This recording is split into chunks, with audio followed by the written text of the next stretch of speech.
Уланбек Касымбеков. 4 раунда. Первый полулегкий вес, весовая категория до 55 килограммов, 300 граммов. На ваших экранах Уланбек.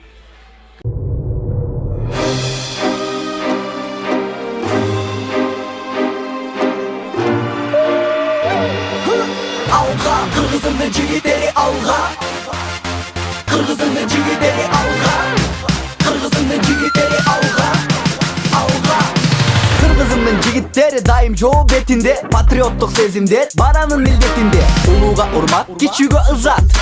Жаман ойы жоқ жигиттер биздин кыргыздар баары тең баатыр. Сатылбай талардын анты жигит эл азаматы. Угулбай калса да аты унутулбайт аракети, унутулбайт максаты. Эр азаматтын эл үчүн кылган кызматы. Элине кызмат кылып эч аябастан жанын берген биздин кыргыздын жигити алга.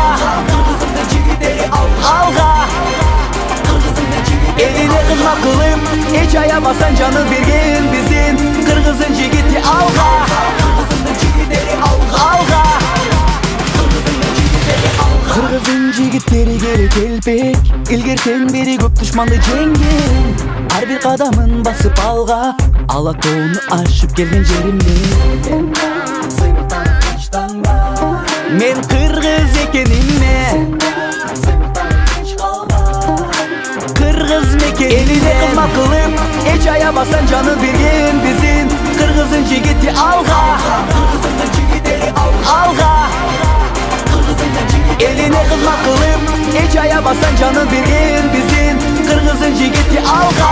Kırgız'ın jigitleri alga. Kırgız'ın jigitleri alga.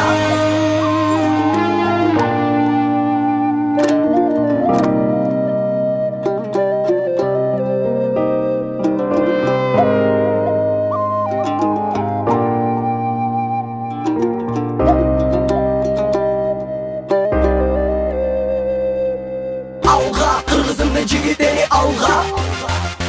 Kırgız'ın jigitleri alga. Kırgız'ın jigitleri alga.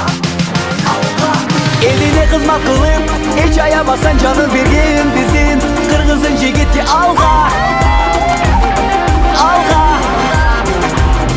Eline kızmak kılıp hiç ayamazsan canın bergen bizdin Kırgız'ın jigiti alga.